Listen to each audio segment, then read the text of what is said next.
Friends, आज हम दातुन के बारे में जानेंगे। दातुन बेसिकली पुराने समय में टूथ क्लीनिंग एड के रूप में यूज़ किया जाता था। दातुन बेसिकली क्या है?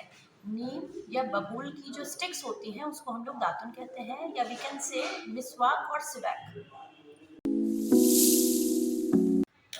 मैक्सिमम पुराने समय के लोग दातुन अभी भी यूज़ करते हैं, और जो मुस्लिम पॉपुलेशंस हैं उनका एक रिलीजियस पॉइंट ऑफ व्यू है कि वो लोग मैक्सिमम टाइम दिन में दातुन यूज़ करते हैं, और स्पेशली जस्ट आफ्टर एवरी नमाज दे यूज टू टेक दातुन as a tooth cleaning aid. दातुन is an oldest measure to clean the tooth surfaces. सबसे पहले ब्रशेस का इन्वेंशन नहीं हुआ था, पेस्ट नहीं थे मार्केट में, कोई इस तरह का ऑर्गेनिक प्रिपरेशन नहीं आती थी, इसलिए लोग दातुन को ही as an tooth cleaning aid की जैसे यूज़ करते थे। और बेस्ट दातुन होती है ऑर्गेनिक नीम दातुन, और कुछ लोग बबूल को भी एज अ दातुन यूज़ करते हैं। दोनों ही दातुन अच्छी है दांतों के लिए, but the fact is the correct use of दातुन। सो दातुन के साथ हमको यूजुअली ब्रश और पेस्ट भी यूज़ करना होता है।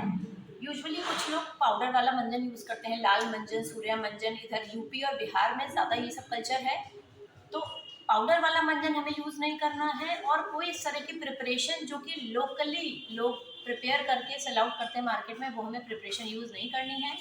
अगर आपके दांतों में कोई प्रॉब्लम नहीं है, लाइक सेंसिटिविटी, पेन और एट्रीजन नहीं है, तो आप कोई भी पेस्ट यूज़ कर सकते हैं। Colgate, Pepsodent, these all paste are good.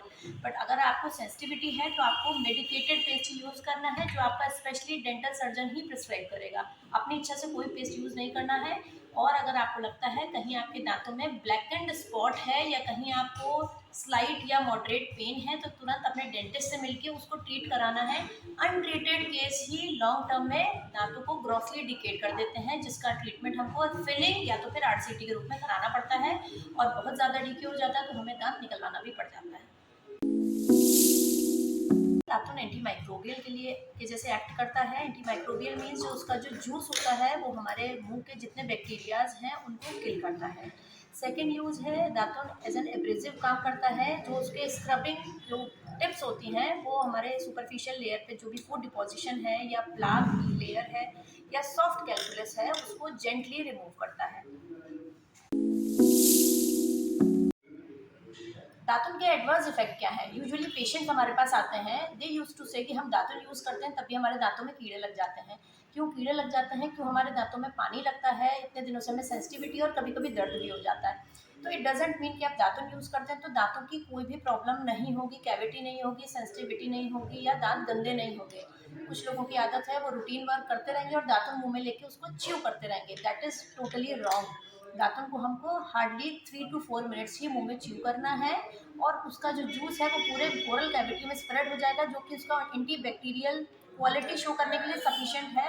ये नहीं कि हम 1 घंटा 2 घंटा जब तक अपना कोई काम कर रहे हैं तब तक हम दातुन को कंटिन्यूसली च्यू करते रहें। कंटिन्यूस च्यूइंग से उसके जो इफेक्टिव ज्यूसेस हैं वो दांतों की आउटर मोस्ट लेयर को परमानेंटली हटा देते हैं। यही बहुत बड़ा रीज़न है कि दांतों में लॉन्ग टर्म में सेंसिटिविटी हो जाती है, वेदर सेंसिटिविटी टू कोल्ड और हॉट। उसके बाद दातुन कन्वेंशनली ब्रश के जैसे नहीं मॉडिफाई किया होता है। तो ब्रश तो उसकी जो सर्फेसेस हैं, जो ब्रिसल्स हैं, वो दांतों की सारी सर्फेसेस पे मूव करने के लिए फ्री हैं। बट दातुन उतना रेस्ट्रिक्टेड होता है, इसलिए वो सारी सर्फेसेस पे अच्छे से मूव नहीं कर पाता है। जहाँ वो जाता है वहाँ तो फूड डिपोजिशन रिमूव हो जाता है, बट जहाँ उसकी एक्सेसिबिलिटी नहीं होती है वहाँ खाना लगा रहता है। और लॉन्ग टर्म में सिर्फ दातुन ही यूज़ करने से वहाँ कैविटी बन जाती है और हमारा दांत डीके होना स्टार्ट हो जाता है।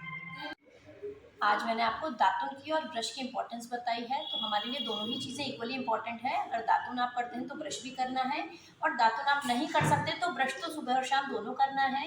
ब्रशिंग टेक्निक क्या होनी चाहिए प्रॉपर, वो मैं आपको नेक्स्ट वीडियो में बताऊंगी। तब तक के लिए स्टे ट्यून्ड।